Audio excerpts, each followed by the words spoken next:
This talk is rather unusual, possibly, because the talk is about you. The talk is about faculty learning from students, which is really always what is the case, but we don't have listeners. What we've been learning is really in accord with what Michael is saying. We got really serious about this over the last 3 years. And through that period, you have been a national prize winner, and you've won 2 national highly commendeds. And you're up against a really severe group of people from a range of universities, of which at the moment, and I'll mention this a little later, we're possibly being beaten out by Harvard, but we're holding our own with pretty well every school. And usually Berkeley comes up with a very strong entry, and as I've indicated, we've done very well. So firstly, what is this about as an idea? It's really about addressing complex inner-urban and dysfunctional sites. So the first part is, you're in an environment that you're not usually, or many people are not usually working in. So you've really got to be able to develop new approaches to urban interpretation. As Michael indicated, it's interdisciplinary decision-making throughout, and a lot of decisions that you're making. And you're looking at ways, and this is not a phrase we often use, but I would say a central feature is what we might call urban healing approaches, which I will come to a little bit later. So to read what they say about this, essentially, if you were to go into the website, this is money from a large-scale developer, which maybe raises the question, a Texas developer based at Geraldine Hines, who gave a large endowment to the Urban Land Institute. And they put this graduate interdisciplinary competition strives to encourage cooperation and teamwork, necessary talents in the planning, design and development of great places among future professionals and the many allied professions such as architecture, landscape architecture, urban planning, historic preservation, engineering, real estate development, finance, psychology, law and others. So that's the first part. The second part is, when you form the teams, you've got to have a team, and I don't like the phrasing, but a team has to be designers and non-designers. I don't like the phrasing because in my view everybody in this world is a designer, but I sort of understand what they mean. So what we do is we come together usually in the first part of November, and I hold a series of short meetings that might be saying something equivalent to what we're talking about now. And it's a pretty interesting room with a lot of people who don't know each other in many cases, and some people who do. So I think it would be fair to describe, and maybe my colleagues who've done this, I'd say it was an interesting part of the process. And in last night's workshop, we were talking about how we might alter it, how we might get that part better. So, for example, we have very good colleagues in business who suddenly bring over a troop of business students, very bright, very productive, but no one's ever seen them before. In most cases, you may have seen each other before, and in some cases, you know each other very well. So in forming the teams, in some cases, they're a group of people who know each other, or they know the network in the school that they've sort of pushed out and said, oh, pretty interesting. Particularly planners, I think, who push out and say, oh, I really saw the work of this architect over here, and we'll go and speak to them. So this idea of you networking and forming the teams is a very important part.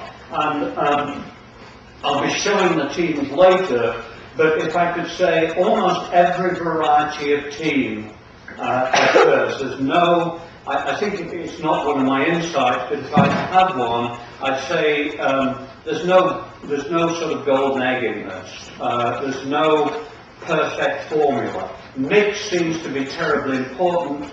But we have teams that have been what I call planning predominant and planning led. We've had ones more landscape led and ones more architecture led. And in a very interesting way, which is probably obvious, they sort of balance out. And they balance out in terms of, it's almost like learning to drive in a sense, because sometimes the teams are moving very smoothly and you think you've got it because you've hit sort of fourth gear or something, and other times you're sort of jerking and starting and all over the place. It's a very interesting and difficult business to get started with. So here we're seeing this year's site, which I'll come back to in a minute.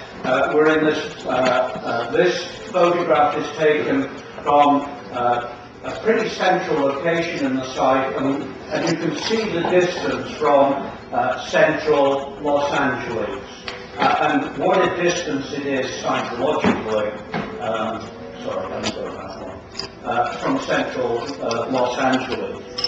This one is last year's site. You can see it's in the heart of St. Louis. This area is largely a brownfield site.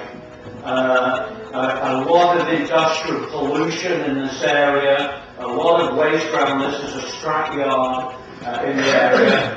You'll be pleased to hear that there's a freeway that is coming through here, and you can see from the shadow that this is elevated. But what is really interesting about this is that you've got the main campus of the University of St. Louis. That university is very much a commuter school, very much engaged in a lot of people who are working and coming into campus in the evening. You've got a light rail stop that has come in under one of the bridges here, and the medical campus, which is shared by other universities, is beginning to grow in a group of buildings just here. So you can begin to see what they're saying. They're beginning to say possibly there's some positive factors that could influence this, but the key thing is to clean up to a large extent this brownfield site in this area where no one really wishes to go. For some reason that is not coming out, but it doesn't matter. Here you've got this year's site. We're on the south of it. You can see the downtown here.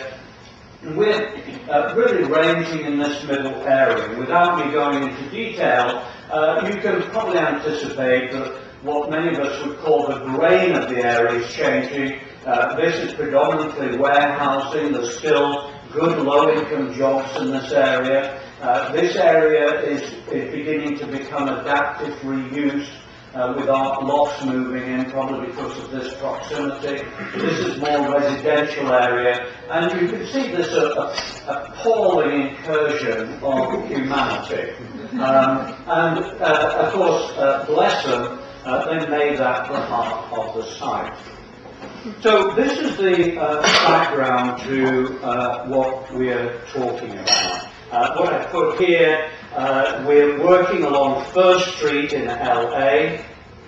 It crosses the Los Angeles River, a vast concrete basin with graffiti, large expanse of rail lines and sidings. And what we've got to do is to consider how do you get public access in this area, how do you revitalise, how do you green the area, but also how do you keep it so it's not taken over. And that's one of the sort of the first difficulties in looking at this. You're dealing with human issues and human quality, you're dealing with local economies, you're dealing with serious environmental impact, and I should also make it very clear, this area is 95% Hispanic. So we've got an incredible amount of interpretive work that we're needing to do at the beginning. And I phrased this top phrase for you. I don't know how far it would go, but I'm beginning to argue that the academy and the professions need to be looking much more at this. And what I'm beginning to, in my thinking about this, is to describe it in the following way, that I think it's a way of assessing the nature, scale and overlap of negative human and environmental issues. I describe it, and this probably appeals to several in the room, as a type of inverse MacHarg. If you remember, the MacHarg was that you had the positive sieve maps of the environment that told you keep your hands off this prime piece of agrarian real estate. This is really doing the opposite. It's saying, and what the teams did was begin to see if you've got a concentration of negative features, that's telling you something that you need to be very aware of. And you find this very much in dysfunctional areas, that they tend to have overlapping concentration.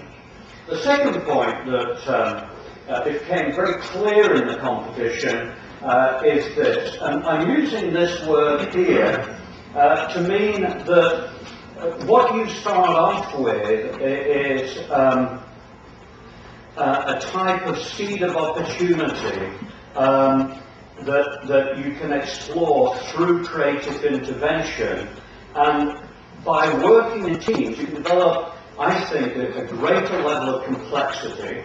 As Kate, one of the very progressive planning students doing this, argued, it's simple maths. 5 minds into playing comes up with more ways of thinking than if you're working individually. So what she's arguing is you've got to find a way in the group of defining a scope of connection between you. And what I'm learning from this is, and this is really a challenge to people like myself, it's this middle ground that becomes very interesting. In other words, what I think is happening in the world is that we're finding that it's what's happening between disciplines that is creating some of the really useful insight. Now, of course, when you look at the academy, and we're not, as of course we're going to argue, not as pronounced in this as many places, but the academy tends to put up firewalls. And historically, the professional areas have put up firewalls. In other words, you couldn't possibly have a planner wearing any other clothes than being a planner and a landscape architect the same. And yet you find that it's really this middle ground that becomes interesting. So, as an example, I'm saying in this, the association of a transportation planner and a landscape architect, in the case of this, would lead to a greater understanding of spatial barriers towards mobility, and in turn, which was certainly the case with the competition, have landscape architects understand the particular landscape needs of stations and transit corridors. So you can begin to see that the planner includes the environmental quality of stations, bike and pedestrian ways, and you're beginning to get this sort of incredible overlap and interplay of agendas. I found it very interesting, just to make a sidebar for a moment, in talking to quite a number of current practices. In many cases, they are less concerned about the actual background pedigree of the person in their organisation, and much more these days about how they contribute in these think tank teams. And I think it's something maybe that we're learning from business. This is the next one, and here I'm in an area of considerable ignorance. But what my argument will be, and I think it will be yours as well, is that you look at a place like this and you say, well look, if it's been going downhill for a long period of time, aren't the chances that it will continue to go downhill? It's a sort of good and near down way of looking at it. In other words, these negative forces interact and they're going to make it worse. The second thing we all know in the room is when you get an environment such as this, it's ripe for picking. In other words, and this was where our group totally disagreed with this year's award-winning Harvard scheme, was that it's there for somebody to invade the area, to take it over. We often use the word gentrify, but I think it's more complex than that. And basically what Harvard did was build a satellite downtown right into the river basin of the LA River. Now I would like to think the people in this room, because we all know better, would not go for this type of agenda. So what I'm interested in this concept here of urban catalyst is the idea that possibly an area that has been dysfunctional needs a godmother, needs a godfather to do something to help it. In the St. Louis case, it was clearly the idea of the intelligence of the University of St. Louis could have a wider framework of operation, possibly working with the transit authority to do that. Here, what we've got, which is extreme good fortune, is that we had the catalyst of the Gold Line being extended out from the downtown and through this area and going east. So this is coming to this principle of reconnecting as, in this case, one of many urban catalysts that we could think about. Now, let me just mention one other thing about urban catalysts. It's a very difficult concept, but what it's talking about is a way that we can define potential roles and intervention of agencies that can stimulate the first stage of a renaissance, but at the same time offer it both protection and opportunity. It's what Bentley, I think, a very interesting book, refers to as the socially conscious developer.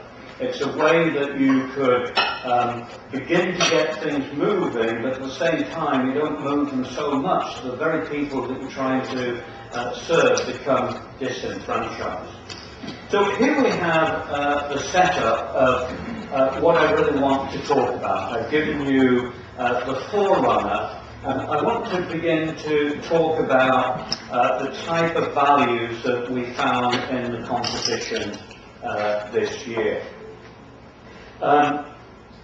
What we're trying to do essentially is to find a way, put simply, of putting the area on the map, but doing it in a way that redresses blight, heals the area, and gives it a sense of pride and purpose. So this is really the beginnings of this idea of developing new agendas for the city. This one is where many of the groups began, what I call the act of reconnecting. And what their argument here is that you develop a less invasive and more egalitarian forms of movement. And I think many of us are thinking in this way. If I quote from the teams, one team argued experience, opportunity, connection as a key clue to what they're about. Another team, linking people and place. And what the teams recognise is that our population is partly aging, we're seeking healthier lifestyles, we have populations with limited resources, and also we can be encouraged to be more transit-oriented. So what we're really looking at here are measures of integration and connection of spaces.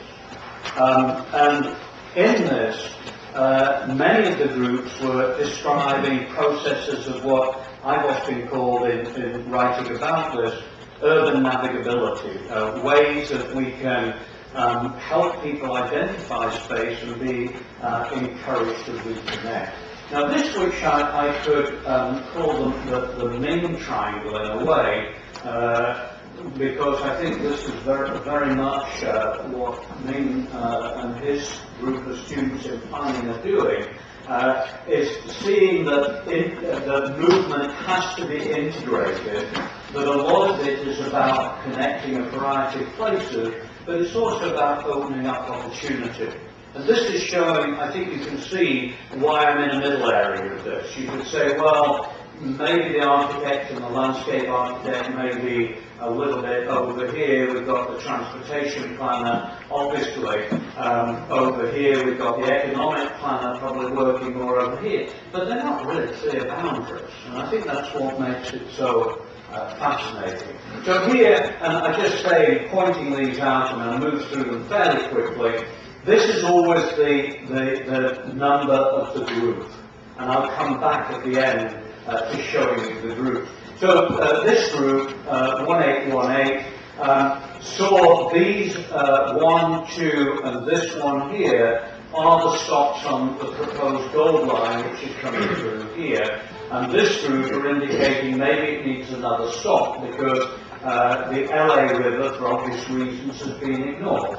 They've also put an industrial route serving the warehousing area that is operating through here. I should say, if you're getting used to this, the rail lines have to stay operative. This is a combined goods line, and it is the depot to the rail line that is coming through here serving Los Angeles. That's also freight, those are freight. So this is freight coming through, and this is the depot. They share the space, and there's also currently a freight line coming through on this side, but that probably will be moved over. So and I should also say you get a tremendous amount of literature with the competition and mapping that goes with it, which is not anything to do really with today's talk. So, in you getting now familiar with the area, I think you can begin to see what the teams are up against. This is one of the busiest, if not the busiest, highway pieces in the United States. You're dealing with close-knit residential through this area, warehousing here, warehousing that's converting over here. The downtown obviously is sort of, I suppose, to scale somewhere about here. And what this group is saying is you want to have very low-key integrated routes that will take automobiles, and this is a shared route of the Gold Line, but the Gold Line then goes underground through part of the competition site. In this group, they're arguing that the way to reconnect is through a series of green corridors. So they believe that it's really, you can't encourage people in a hot climate to change the way that they move unless you really make the green corridors more attractive. And then, of course, that is interconnecting with place. So this place, and I'll come back to this, fairly central to many people in the competition, was the principle and the opportunity of Mariachi Plaza, which will become very obvious in a moment. Essentially, here is a place where literally mariachi players hang out like a day labour force, and they hang out on a street corner hoping that they can sell their wares, and a restaurant from the west side will come and pick them up literally, and they'll go on and play for a couple of hours and pick up whatever they can. And some more professional get orders and have offices here. So it's a very unusual micro-industry, but the group thought this was something to build on with other micro-industries. This group has developed a whole series of wall murals and small-scale retail outlets. What I'm moving on to is a second point, slowly, which I called re-energizing. And I think many of you are now working the idea of bringing local intelligence to key areas of opportunity and opening up new points of contact, information and culture.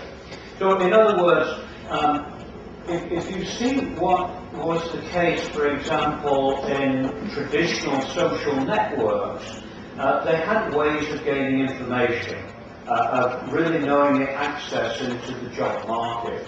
And what the groups are arguing here is that you can find ways to put back together equivalent frameworks that can reconnect people. So in this project, what the group are doing is putting a rail stop here interconnected with what they've called a community high school. And the idea is that by and large the high school doesn't close. It has night education, it's maybe teaching people English, it's developing job skills as part of the mandate of the high school. I think in this group, the Y takes over the high school in the evening, and it has all sorts of sports activities. It has cultural events. So this resource management, I think you all know how closed schools are, it's changing so that the school becomes integrated and brought back into society. So if I give you some of the ideas under this heading of re-energizing, micro-retail incubators, bike-based policing, centres of adult learning, the internet, job centres, daycare, community-based high school, sharing sources, local museums. These are all examples of re-energizing. In this group, which is one of the winning groups, they believe that it was reinstating the block. So you've got a block rather like this with residential, and you always had the opportunity of small workplaces at the end of the block. In this one, here is the Mariachi Plaza reconstituted as a local place. Here you can see the rail system going through. Now what they've done in this one is that their business finance major found out how much leveraging you could get out of this grouping of buildings. And in the leveraging, the minimum that people produced on the financial analysis was a minimum of 20% affordable housing. Some groups got more affordable housing. Put simply, you're creating a marketplace here that can spin off items that are essentially, you could say, non-sustainable in the private marketplace. So this became, I think, a very important setting criteria.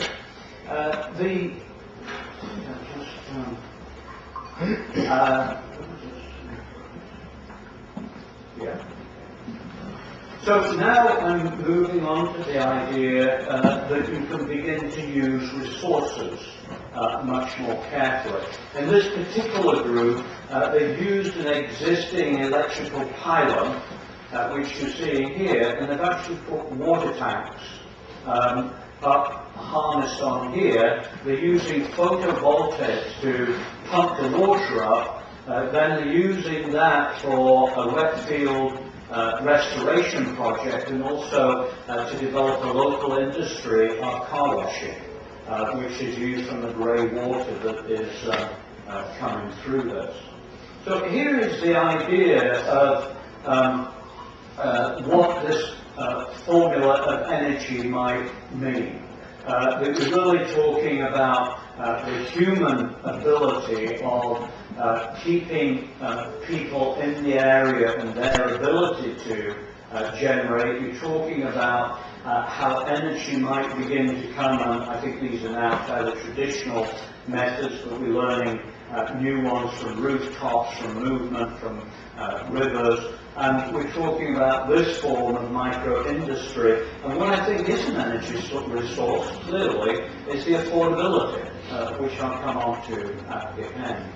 So here we're seeing, and you're beginning to get an overlap of ideas, which is perfectly natural in this. Here, in this project, this group had a tremendous number of ideas that I would express as being about local energy. And for example, they have a forestation scheme where you can actually be growing trees and then moving them. This is a series of weirs that are introduced in the river, and so on and so forth. But what I think is also very interesting about this scheme is you can see it's introduced a landscape that I think equates with this industrial type of edge. So that's introducing the next common point, which is very much about greening the city. And I think this is, what I would say, was fairly central to most of the group. Here we have, one of the techniques is that you're not going to get development in an area like this overnight. So you might as well go through a curing process, a wasteland becoming temporary parkland, sometimes permanent parkland, and again through measures of water recycling. And this is putting a new pressure on people like us. In other words, don't think in the room you have to be an expert in all of this. That's not the point of the teamwork. The point is that your mind is open to seeing that there will be people in the team who know about this and how this might relate to something that you're more interested in. Here you've got a pretty natural one. This team is talking about how you make streets more walkable because the planting scheme that may well have been growing in the slide tube back can be transported into this area. And this one I rather love, which this group developed a whole pattern of community gardens as a way of greening, but you can see achieving many other things. These are transportable and are very easily made locally, and they're sort of dumped down in areas, and you can see that they're trying to develop local pride. Here, a very typical diagram of water harvesting. So this idea of green has become more interesting and more complex in my point of view. Historically, we would probably see it over here, amenity and recreation. Increasingly, we're seeing it as connection, but look what's happening in the groups here. Food production in the city, tree production, and look what's happening here, reducing the heat sink effect, pollution control, hydration. So I think this will be a wonderful way of saying we should not be having a situation here where we don't see, for example, a joint studio between landscape and planning. I think the opportunity is just enormous. This group, who most thought were wonderfully polemical, took hold of a very American idea in a sense. They just went for it. What they've done here is recolonize the LA River, but then they've actually built a structure over the rail lines, which technically can be done now, and they've grown over, so if you can visualize this, all the rail sidings are still operating under this hill here. Now their view is, and I was involved in a very interesting piece of work in London, where they worked out the lack of equity on the east side of London versus the west, and the prime indicator was lack of parks. And so here they're saying, look, one indicator of pride and identity is the way that you could bring about a feature that no one's in any doubt about this area having a long life and us serving the people. I think some people might find this too bold, but I think it's extremely interesting. Is that, did they put this on top of the current riverbed, the riverbed meander, or No, less than the riverbed? Yeah, broken up, if you can see this, they've gone in and they're very angry in this group and said, how could you produce a river like this? They smashed all the concrete. I think they actually went into how you reuse it. This is a group that talked about the city is harvesting. What they're doing then is that the river is here, and about this line, I should have brought the sections, but if you can see my finger, it sort of goes down here, and then it's really rising up. And now that we've been able to, well, we've had the technology a long time, but the technology where you can grow almost anything on a roof, basically they built a rooftop over the railway and said, we're going to harvest trees. So this is actually a tree farm that they developed in the middle of the city. I didn't warn you. This one is coming on to another part of this, and I'm now on my sort of final point for now, which is about the value of developing identity. And it's something we don't talk about nearly enough. The last one was clearly about identity. This group has taken a view, here is the First Street Bridge, is that they've developed a whole series of markets and very simple structures that are radiating out and beginning to move down the side of the LA River, and these can develop flea markets, local farmers, because if you remember, despite what you think of LA, it's in one of the richest agrarian basins in the country, and so they, with very little transportation, can bring things in. They talked about small-scale swimming venues as well. So I put this together in this way as a sort of a challenge of where I see our evolution, both in this competition, but also in my own thinking about the school and what we should be doing. For me, and other people would put other things in the centre, it's just where I'm positioned academically. This is my position in the middle. I fully understand some people might put this in the middle, and all of these are working towards that end. So to make it clear, this one's the simplest, isn't it? Many people in the room are in this one. We're talking about mix, about identity, place and movement as a way of bringing human benefit. Increasingly, this one's come on board in the school. Environment as amenity, sustainability, and I'm introducing awake production. Very slowly we're talking about this. I find it indicative that progressive cities are certainly talking about it in connection with producing affordable homes. But where are we getting affordable workplaces? Where are we getting affordable shops? Ones where you're not making a lot of profit that are important to have. And then this is a very important part of the competition. You've got to show the agency that is doing the work. So I've described it in this way. Straight marketplace, where would the market go? This is acceptable. I've explained the marketplace creating certain items that are non-marketplace, government acting more sensibly, and the use of non-profits, which quite a number of the groups got into, dealing with opportunities of cost. So if we could change over, I'm just going to show you finally, because I think it would be rude if I didn't, the entries themselves. And so this year's entries in the competition, this is the competition, and if we could just first, I think we show the site again first.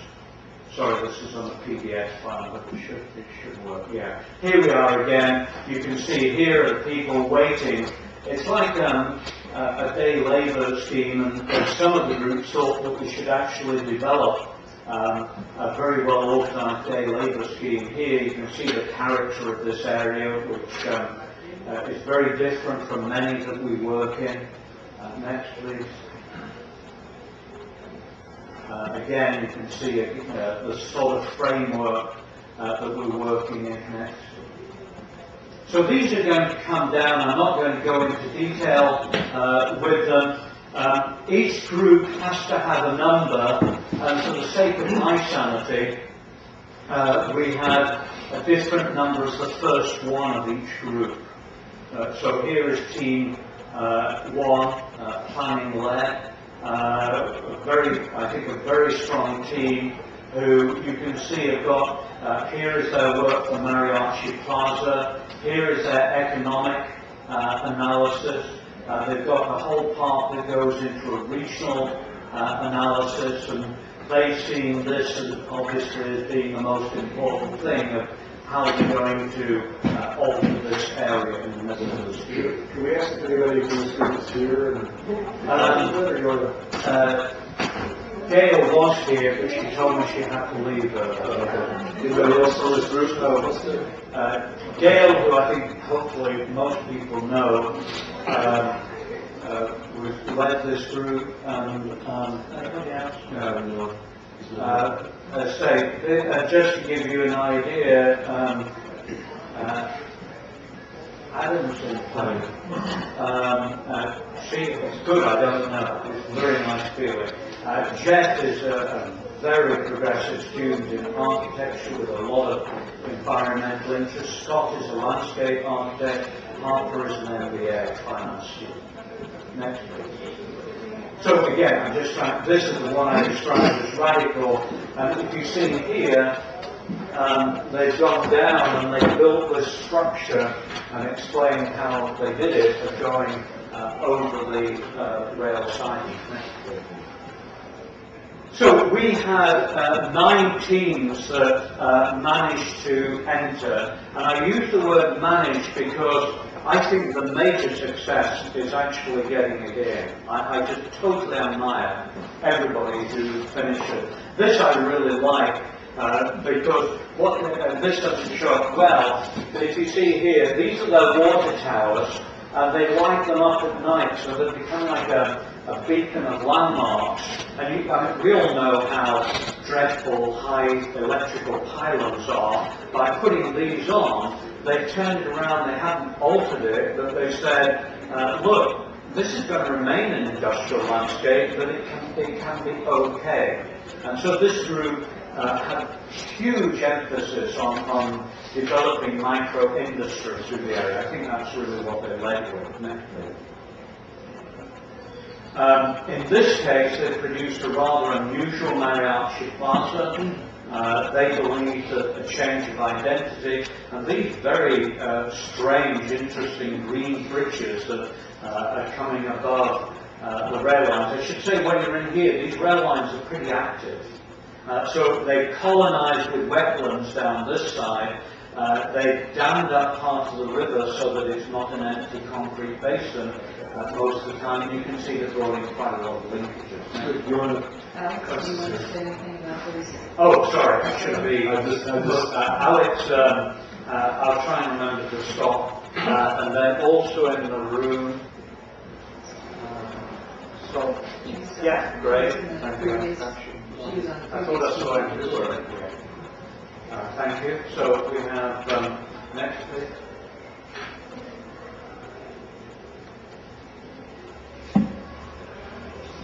This is so heavy on file, it just takes me a little bit of longer. This group believed in getting much more development in this area. And I missed one key point, which I think is really important.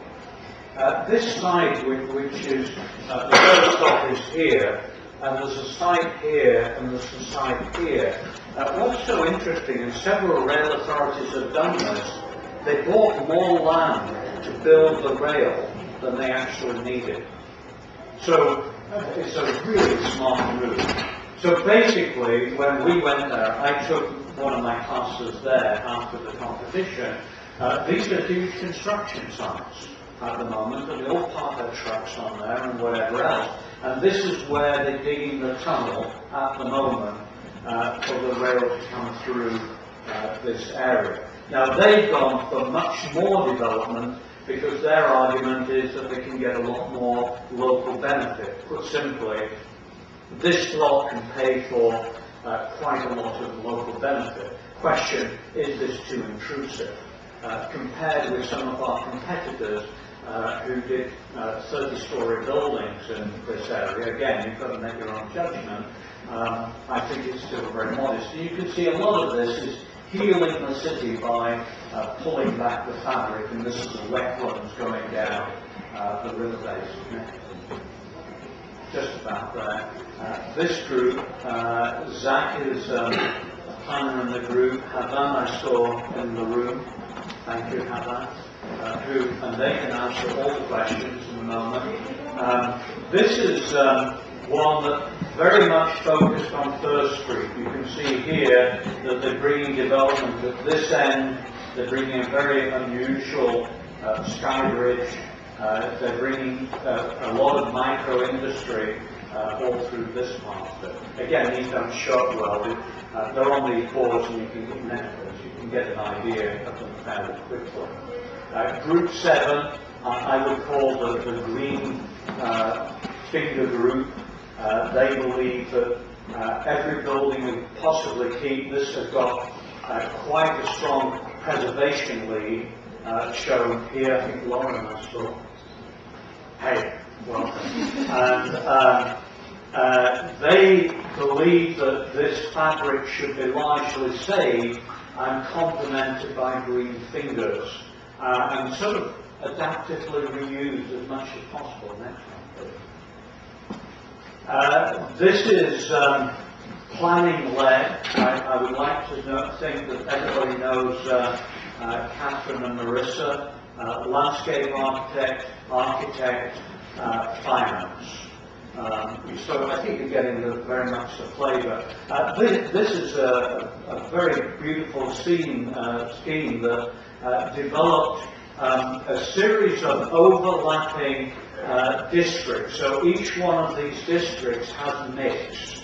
That they wanted an overlap of small industry, interrelated with housing, interrelated with shopping, interrelated with an encouraged walking environment. So they're taking you into the 3 key districts that are coming through the area. Here again is the Mariachi Plaza with these 2 sites next to it. And the final one that I'm showing is this one, where they developed, I think I was showing you, very much a whole scheme of very small, they called it modest interventions, and I'm not quite sure that I know everything about Embrace, but I think this is very much about bringing people together, bringing a confluence of ideas together and bringing about an adaptability.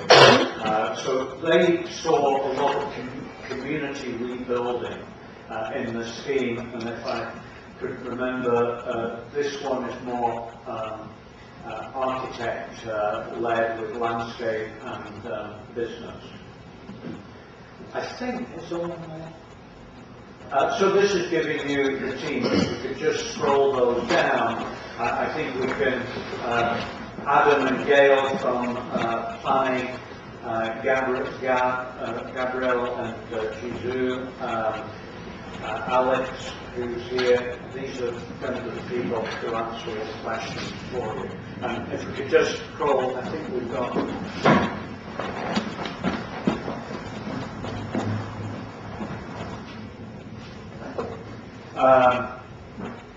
and then I think we're there. Zach, who I would think everybody knows, Lauren that I've mentioned,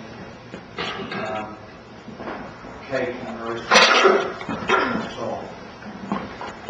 I think I've got to a point where I could pause, and I'm really very interested in, firstly, whether we had 1 or 2 that were in it who had to leave.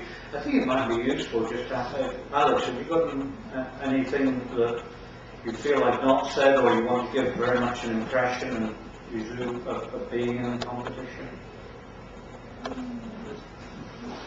Alright. Well, I think this was a great experience. I mean, really coming in as a first-year student, it really was kind of baptism by fire, trying a lot of things I hadn't tried, going through 400 plus pages of zoning code, trying to use some skills that weren't really skills yet. They were just notions and ideas, and trying to put some stuff together and really working with some people it was a real stretch for me. And I think, talking about this competition, I think this is sort of a team that I think we can really build on coming up in the years here. I mean, how we do it, we can develop a program like almost start thinking about competitively, like any of the sports we have here at UT. And I think we can really compete if we get some great people out here and do it. We can keep on getting better and better in years to come. I think it's a fantastic experience, and I think the most important thing maybe is the team cooperation. So all of us are from different measures, but maybe there are not a lot of ideas for selection, but the final result should be show the whole idea of the team. So I think maybe we should know each other at first at the beginning of this competition. So I think so maybe we can make a team, before the spring semester. About you? Yeah, even in our group, we had 5 different backgrounds. For myself, like a planner, and now urban design keeping in beauty. And Zach is a planner, plant student, and Gail Gladstone is a landscape. Bailey is a senior urban design student here. We had a mixture of backgrounds and disciplines in our group. I think the only thing is I want to mention that during the time frame is very less for the 10-day competition to understand the complex urban scale project like this. The students have some other studios and commitments. I think the professors should give some relax to those assignments and projects during the 10-day period and let it go. Our landscape architect has a studio with another professor, and she has a review in the middle of the competition, and she has a nice scheme of flying the bridges, landscape bridges. She wants to develop it and work on it, but she couldn't. She has 2 reviews, and I think for next time, if professors give something and give good encouragement for those who participate in real life, it will become a good approach. I think that's a slow building process. I mean, it's hard for us to start. Well, let me take a different. I think you made an important. Let me just say, I perhaps shouldn't keep mentioning Harvard. It just happens to be a school I know a little better. They have it as a class, so they stop everything. They're full time on it for 10 days. I'm not convinced we should do that, even if we could. I like the idea that other things are going on. I think it's more seeing if we could get a sort of informal peace agreement, where we make people aware, look, people are going out of their way to be in a competition. If there's any way that the deadline of the paper being due could slightly shift, it would be appreciated. So the time frame is you get the sealed envelope, and then you have 10 days after you open it up. You get the envelope. If I go through this year, we got the envelope Friday morning, And this is January. and this is late January, and I can't remember the exact date, but the last Friday of January. What they organised, this is a little boring, but it's also interesting. The files they sent in the most unusual way that you had to request separate files because the files are so loaded with GIS and background data and whatever. And the way that they'd done their filing was that they faxed them incorrectly so they couldn't open them. And I wrote off the thing immediately. I said, these aren't working, and they wrote back that basically I was stupid, which could well be the case, but on this occasion we weren't. And I can tell you, which is a complete subbar to what we're talking about, the skill, particularly of the planners here, were the only people in the country who debugged the files and got them open.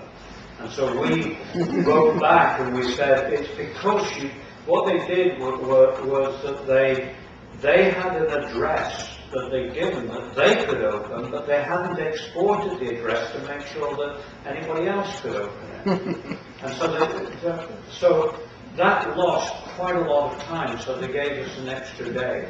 But basically, we had workshops that first weekend, and people from outside, particularly the Urban Land Institute, many of whom are graduates from here and headed by one of the graduates from the planning program, came into workshops in the school.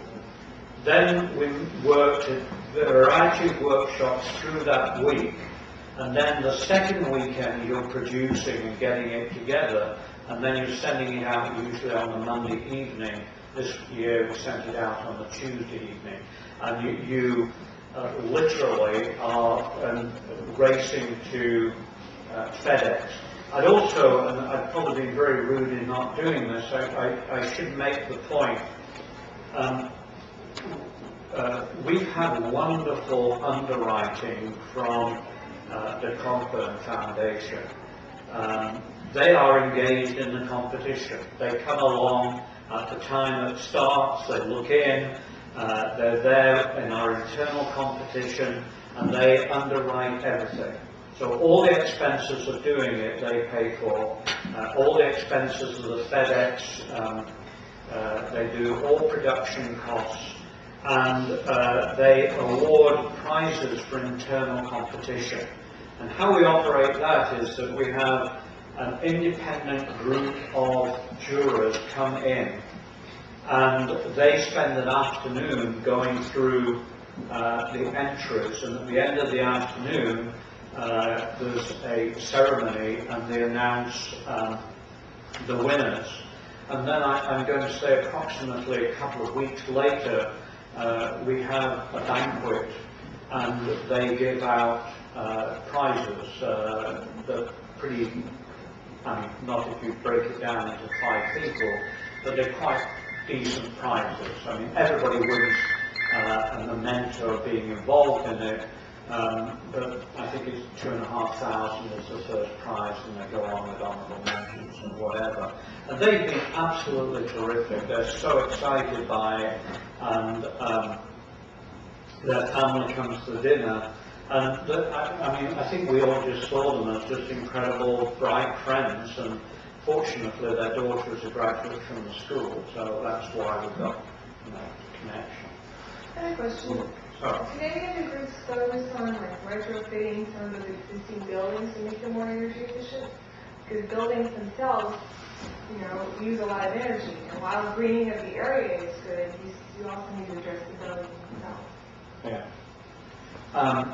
Quite a number of groups were trying to do that. It's more difficult than one thinks, but particularly, I mean, again, correct me, I think there were several that had developed green roof programs as a retrofitting, several that developed photovoltaics. I mean, it's not quite where you are with the question, but it's saying in a way, a big thesis, I would say, if I could characterize our school, would be a micro one. There's a lot of people who believe that sort of using micro sources of energy production was important. So it's a sort of retrofitting in making it work better. And I think the idea also that, which may sound simplistic, but it's not been the case, it's not been recognised nearly enough, that all buildings should be seen as harnesses of energy.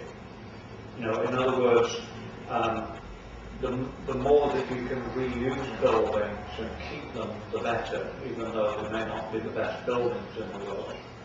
So that, I think, was very central to a lot of the groups. Lauren, do you want to comment on your experience? Oh, well, it was a great experience. I'm sorry, I feel that. That's okay. And I should say that your group put a lot into saving buildings and retrofitting. Yeah, we focused a lot on, we only built things where we were pretty much where we were told we had to build them. Because not only does it save energy, there's a vibrant community already existing in this area, so we didn't want to do any urban renewal in places that they're already thriving. It's, you know, even if the community is not ideal, if the structure of the community is not ideal, the people in it are still thriving. So. Do you want to talk, somehow you're in a shadow, so I about, because I think it's an important thing, because there may be one or two that are really consider considering that, again, about the human experience of being engaged? Because I think it'd be fair to say that it has sort of multi-sides to it. Yeah, and I mean, I knew there were 5 people on our team. I knew one of them going in, but now I have 4 new friends, and it's almost like going through boot camp with people so intense that you build strong relationships in that way. And generally we worked well together. I wish we had done more on the front end with like getting to know each other socially before a little bit more. Yeah. So we wouldn't have to get to know each other while also trying to get to know this alien place. or whatever. Very important point. I should say, we're on a fast learning curve, and one of the things that we have decided to do next year is to have a series of seminars and meetings well before. So it's not like we're starting from nothing. Could you actually, would it be feasible in the course of having these seminars to actually form teams 2 months in advance, or is that illegal? Well, no, you can do whatever you want. Because if you think about it, the only rule is that the team, I think the rule is the team mustn't be less than 3 or more than 5. It has to have a mix. And you don't know where you're going to be landed until the day it arrives. So it could be any city in America. And of course, everybody speculates over where it is. My guess was it was going to be New Orleans this year. It just shows how little I know. But I think it's interesting that we've had Washington, D.C. and Salt Lake City were the other ones. So that, I could probably guess that they're not going to put it in or near a city where there are pretty strong entrants. I should have also said MIT is a strong entrant consistently. So it's probably not going to be in Boston. Is one of my strange hunches about it. I could be wrong. We're here and here. I'm just curious to know what happens to with the winning plan. I mean, is it implemented? Oh, that's a wonderful question. It's one of these, and let me go to the side of this. We're talking at the moment in the school about how much we should be engaging what I call real projects, whatever you want to call them. And the point behind it is this is a real project, and always has been. So it's not hypothetical. It's real people, real place, real agents, and when you send the questions in, it's the real people who answer the question. So if it's about the transit agency will send you the reply back to the question. As usual, there are absolutely no guarantees. What was interesting is that I suppose I should call it 3 years ago now, the Salt Lake City one, we were in the final 3 but didn't win it, but the mayor wanted to implement the scheme from here. I feel terrible in that I can't tell you whether that is going ahead or not. So they see this. I mean, it's how it's used, I wouldn't begin to say. I'd like to think, and I think it's one of the things that could be very important, and we again can influence them. I think, and part of my letter back to them, apart from solving the chaos over files, is going to be about, I think it needs to be the basis of community meetings. You know, they may be selective in which they show. But the answer is I think the correct answer will be indirectly. It's a live project, it's looking at something that will take place, and they are saying that it would influence, but they're not saying, okay, we will select